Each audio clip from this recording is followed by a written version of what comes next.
Nous arrêtons ce soir à Anéo, ancienne capitale du Togo, avec un projet culturel inédit, le musée des trônes et des divinités noires, un musée pensé comme un lieu vivant, un espace de transmission d'histoire et de spiritualité. Et nous en parlons ce soir avec Maître Édouard Robert Akere-Bourou, un homme de culture et passionné du patrimoine togolais. Vous portez ce projet, vous allez nous dire comment. Bonsoir et bienvenue. Bonsoir. D'abord, quelle était l'intention, quelle est la vision qui guide ce projet? La vision qui guide ce projet, en fait, c'est de rassembler 3 trônes, Nessi, Lolan et Glidji, et aussi nos divinités noires, car nous en avons 41 à Neho. Et c'était la possibilité d'offrir dans un seul et même lieu de l'histoire et de la culture. Et donc l'idée, c'est de rassembler ces œuvres ou ces pièces ritueliques en un seul endroit pour pouvoir que la population puisse y accéder le temps qu'elle en a envie et bien évidemment pour les personnes qui ne sont pas issues du territoire aussi, puisque la culture s'adresse à toutes et à tous. Et précisément à Anéo, parce que c'est au carrefour de toutes ces cultures-là. Oui, c'est au carrefour parce que Aného est une ville frontière, en fait, à côté donc du Bénin, et il y a un brassage culturel puisqu'on a connu à la fois les Français, les Anglais, les Allemands, par ordre décroissant, mais également aussi les Portugais.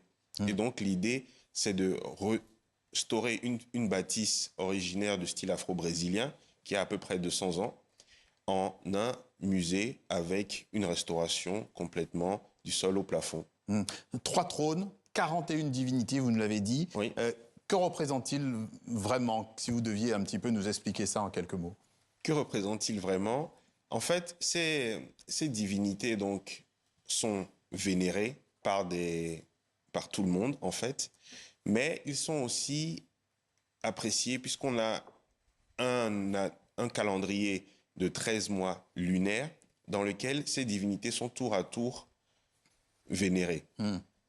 Ensuite, les trois trônes correspondent à 3 populations ou ethnies qui sont venues soit du Ghana, soit qui sont des populations locales.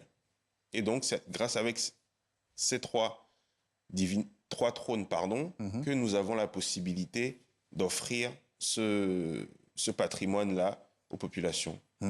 Parlez-nous, Édouard Robert Akere-Bourou, de ce Conseil des sages. Quel est son rôle? Le rôle du Conseil des sages, en fait, c'est de nous permettre de ne pas prendre de raccourcis et de nous assister au mieux. Il y a 2 sièges par trône, donc ça veut dire qu'il y en a 6, et il y a un siège qui est représenté par la mairie, qui est la commune des Lacs 1, qui est hôte de ce projet. Et donc le rôle du Conseil, c'est d'identifier avec nous la culture, non seulement, mais les pièces et les collections que l'on peut former pour donc ne pas se tromper, vraiment. Ne pas se tromper. Authentifier tout ça. Authentifier et faire avec nous les recherches de provenance pour pouvoir bien attester de la véracité des objets et des collections du musée. Alors vous avez parlé de la mairie, évidemment. Qui finance un tel projet? Qui finance un tel projet?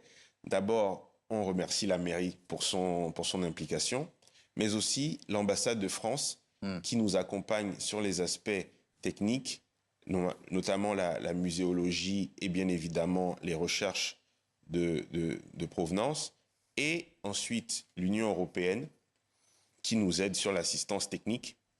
Puis, on a un partenaire privé qui est un hôtelier, donc l'hôtel Regina de Pearl, qui donc a compris ou a un intérêt à ce projet et donc qui nous accompagne également. Et le reste, c'est également sur fonds propres. Mais nous avons lancé une cagnotte qui est donc poste-à-pierre pour le musée, poste-à-pierre pour Aného. Comme on dit, les briques doivent aller au village. Oui. Donc, on encourage tout le monde à travers une plateforme de crowdfunding, à poser sa pierre pour Aného. 2 dernières questions, très très rapidement, parce qu'on n'a plus la possibilité. Bon,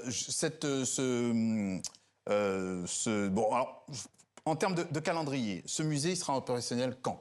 Ce musée sera opérationnel d'ici 1 an. On pourra faire les premières ouvertures d'ici 1 an et on ne fera plus d'exposition hors les murs qu'on avait déjà commencé dans les locaux de la mairie. Bon, on en sait un peu plus maintenant sur ce musée où les trônes ne sont pas seulement exposés, ils seront pas seulement exposés, mais racontés. Merci, Édouard Robert Akere-Bourou, d'être passé par notre journal Afrique sur TV5 Monde. Merci à vous. Et c'est tout pour ce soir. Bonne soirée, à demain.